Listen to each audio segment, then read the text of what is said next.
What's up, guys? Today we're going to review a 2020 Grand Caravan SXT Blacktop, and we're going to do that right now.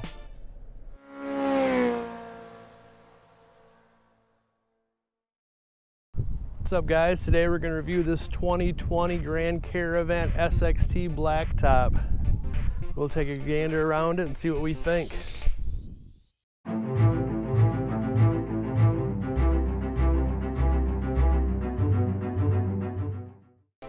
Looks like this is running on 17-inch by 6.5-inch black painted rims. It looks like we're riding on Yokohamas.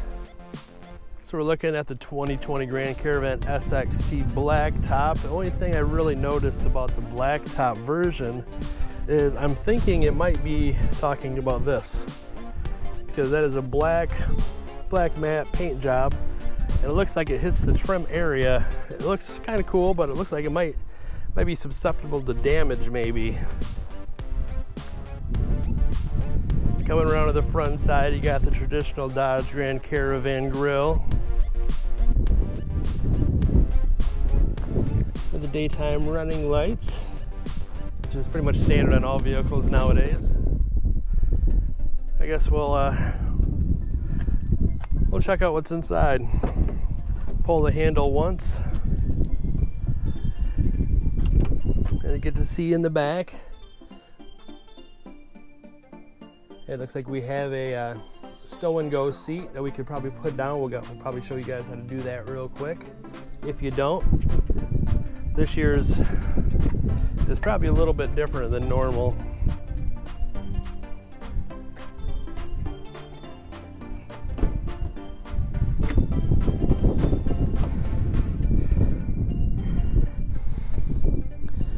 It looks like the wife already has stuff back here, so we'll just move that aside.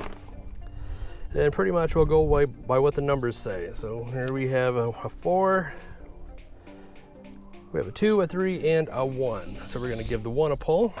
That should drop the headrest. Number 2 should drop the full seat. 3 should unlock this seat, so then we can just pull it in. So in this area in the back, with the seats all folded in, I'd say about a 4x8 space, and usually you can fit a 4x8 sheet of plywood, drywall, etc. if you're using it for a work vehicle. And you also got room in the back for, how you doing? And more than likely, if you're gonna get a van, it's probably for your family. So let's see how difficult it is to put these seats up. And we're just going to pull the straight strap here. And then we got 2. And then the 4. We skipped the 3. Move the wife's junk. So we're going to pull the strap up. Hit the 2. And pull the 4. And that's pretty much it to bring up the back too. And this version has a little button here to shut the door. You'll hear it beep. And it closes very slow.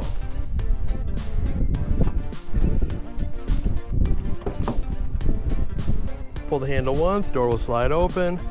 I am not a fan of this part of it, but on my wife's, there's a little button that goes right here, and that'll actually let your seat do this, what I'm doing right now.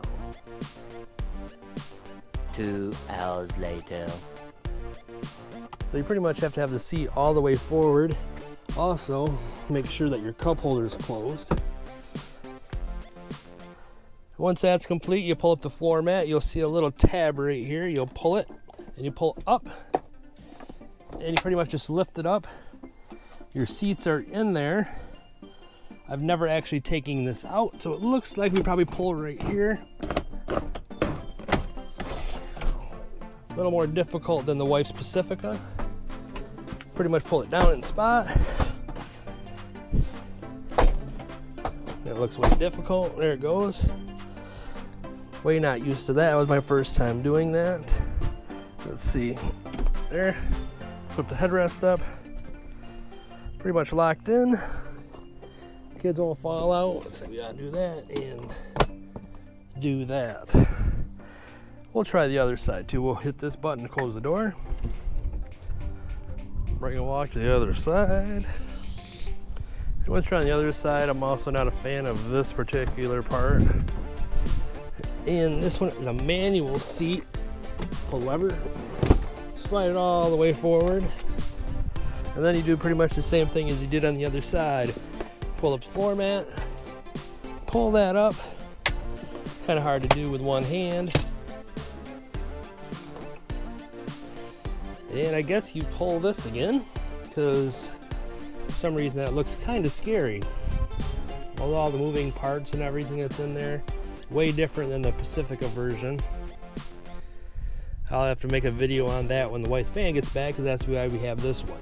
But we're gonna pull this. It looks like it flips up, which is way easier than it was the first time. Lock it in. We'll put this down, fold it in, and it looks like it's in there. We'll fix this seat up and flip it up. Now we gotta slide this back. We'll get in, take a look. All right, here's my first impression. Looks like the seats go back with the knob that's right here. Like lean back, but, oh, there it is. Looks like there's a bar underneath. That lets you slide your seat forward. Otherwise, we would have had this problem. I'm sure kids won't have this problem, but I am 6'2", 280 pounds, so I take up a lot of room. But in the back, it looks like we have our own controls. And there's some open vents in the back. And a spot to hang your laundry. Also looks like we got some spot to store some paperwork, as we're doing right there. Let's try this. Let's see what the inside looks like with the door closed.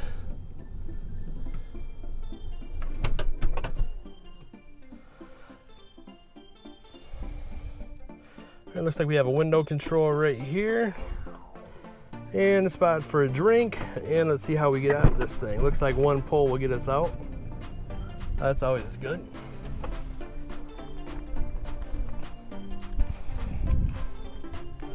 Hit the door, get out. Then coming in from the passenger side,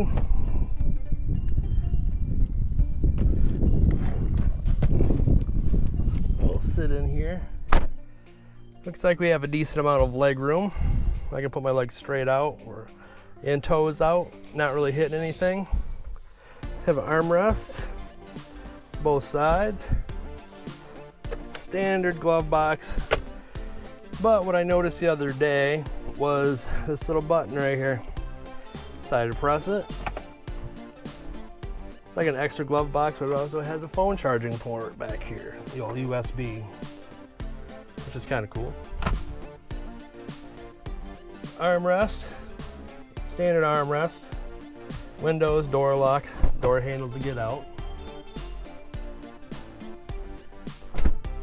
Up above, you got the standard door controls. Spot to stick your sunglasses or your taco, your choice. Bring it up one, you can see your kids are beating the crap out of each other. Standard ugly guy in the mirror.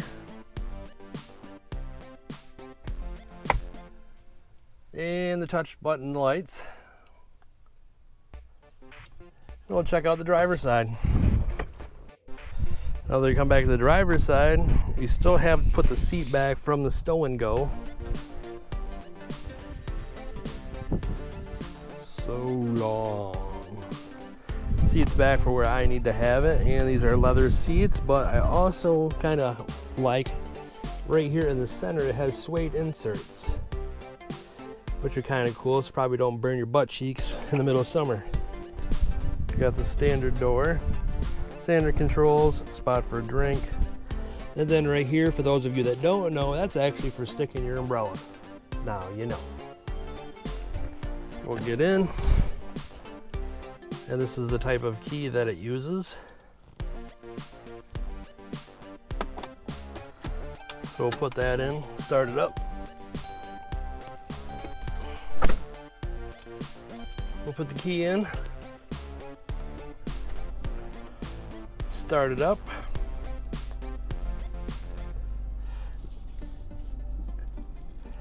Give you a view of the dash. This radio comes with a 40 gig hard drive built in, probably for putting things like pictures of your dog, your mom on here. But 28 of those gigs are available. The other was probably used for system resources. We got an auxiliary port there as well. Bluetooth for your phone, phone calls, radio, media, and your on and off button and your volume.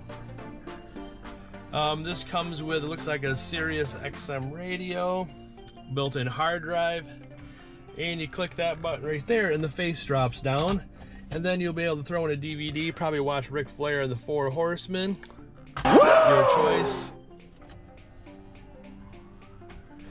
We got some storage locations right here. Slide it open, you'll see we have 2 outlets for your cigarette lighter. And then you can also have a spot to put your full of sin motorcycle clothing can koozie while you're twisting throttles and killing bottles, probably killing bottles while you're parked somewhere, not driving. That's naughty. Double cup holder. Another slide out area for your coins that are supposed to have a coin shortage, so you probably don't have any coins put in there. Little spot for whatever in the back. Kind of like this extra storage over here. It's about right by your right leg if you were driving. We got little cargo nets in it. You can keep your stuff in there. And here we have our light switches, dimmers, etc. Usually we just leave it on auto, so that way when it gets dark out, a little sensor can kick in and you don't have to do anything else. But it's always good to check, because I see a lot of people driving on with their lights off in the dark. Another plus that's good in these vehicles is when you're in reverse, it's also going to give you the backup camera so you can see what's behind you. That saved me a time or two from hitting a few little kids because they like to run out in front of your car like deer. So let's find out what pushes this big old monstrosity.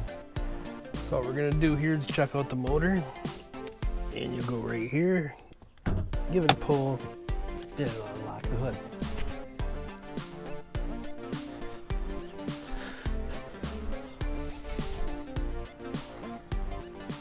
Hand in here, find the latch, opens,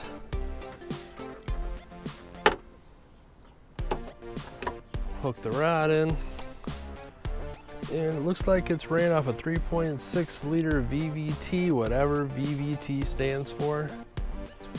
Looks like the motor is pretty well condensed in there, and I really like how it's easy to get to the fluids. Radiator overflow, brake fluid, all that stuff, power steering, oil, engine oil. I kind of like the handle on the battery, I don't know why, but it looks like the battery is really easy to get to. I've seen some vehicles where you have to tear out the back end to get to it. Fuse boxes right here, as well as the air filter. So I guess that about sums this part of it up. So I guess we can go take this for a ride and see how she handles. All right guys, be sure to buckle up.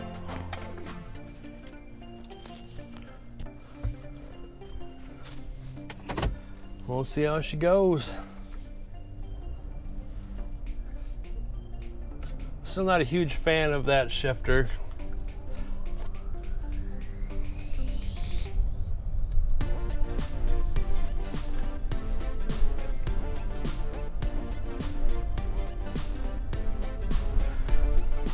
I don't know if this is just a problem with me. I'm sure it's a problem with me. I got a lot of problems. But right here, the way I see at my height level, I'm missing a good portion of the speedometer.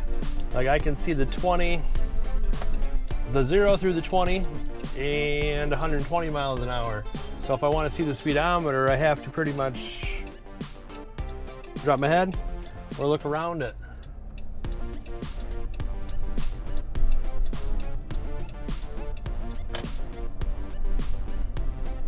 I can see the tach just fine. It's just like the speedometer is not the right spot for me. I'm saying, well, if you were shorter, a little bit shorter, you wouldn't have a problem at all. And I'm sure it's probably also the way that you have your wheel. I like to keep my wheel all the way towards me and down. Other than that, I can see everything else. You see the temperature gauge, the gas gauge. I'm curious why they have a big opening in the center. It's almost like it's a dead spot, a big blank spot. But you can change it out for like your time and your how much gas you got left, your fuel economy, stuff like that. But I got plenty of headroom. One thing I've noticed when I sat in the back, I was sitting in the back yesterday because I didn't feel like, well, the seat's out and I needed to ride in the back. And when you're in the very back, if you're tall, your head actually hits the ceiling. And it's probably not a good idea if you're in like a rollover accident because you'd probably want to keep your head. I'm sure it probably wouldn't collapse, but I wasn't a big fan because it's kind of uncomfortable with that back of this carpet thing hitting your head. Just a little word to know if you're taller, sit in the middle or in the front.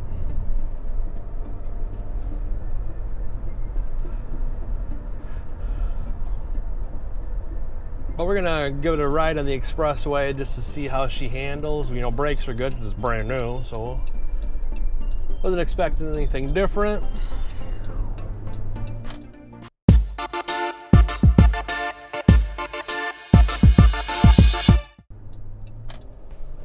Let's see what kind of acceleration.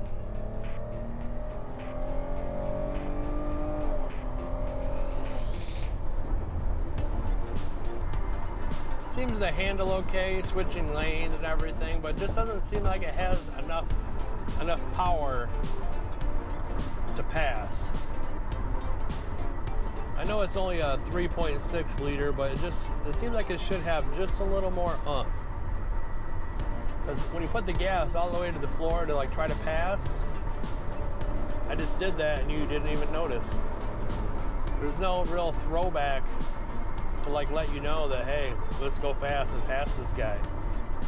You know, it's kind of something what the guy's like, come on, Mom. Another thing I noticed is these mirrors. They're not as wide as normal like van mirrors. Usually you can get a little wider spot or like wider area to view, but they just don't seem like they're that big.